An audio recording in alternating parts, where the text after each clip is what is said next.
In the series Blunders in the Queen's Gambit Accepted, we will see the first game d4, d5, c4, and here the white is ready to sacrifice its pawn on c4. Black may accept it or may not accept it. But in Queen's Gambit Accepted, black captures the pawn on c4. In response to this, white plays knight c3 to control the b5 square so as to prevent the advancement of the b7 pawn to b5 square to support the pawn on c4.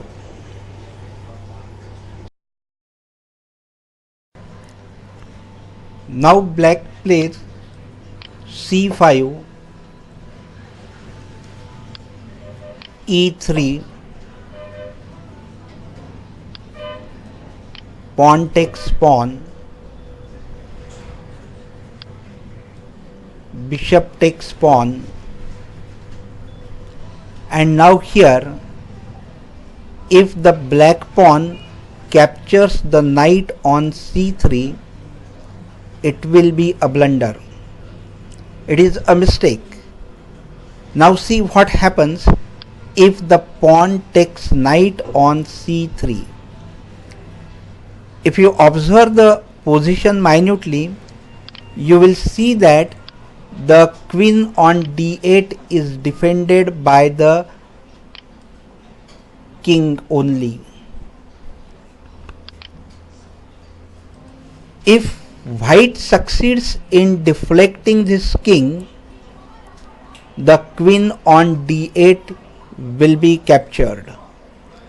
So think how to deflect the king on e8, for which white plays bishop takes f7, king captures bishop, and here the queen takes queen.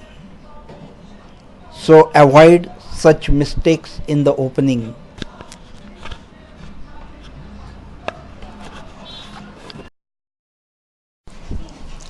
In the second game, it is d4, d5, c4, d takes c4, knight c3, and here black plays g6. g6 is preparing for the fianchetto to play bishop g7, attacking on the pawn d4.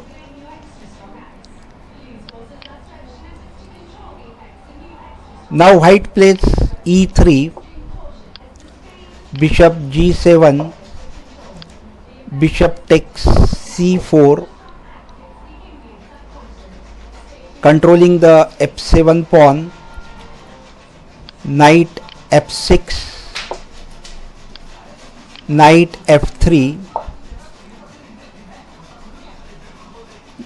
knight bd7, and here playing knight bd7 is a mistake and blocked the king.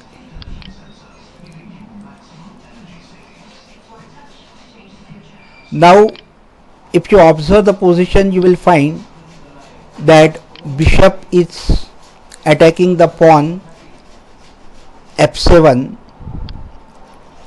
If king captures f7, then the knight is ready to jump to g5,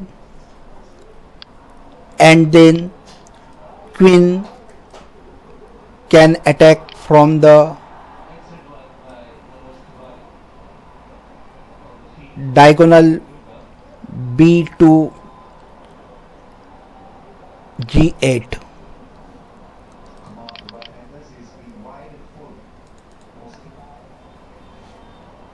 And so the white captures the pawn on f7, king takes bishop on f7, knight g5 check. Now here the king goes to g8, then queen b3 check, king f8, then queen f7 and mate. So avoid such mistakes in the opening.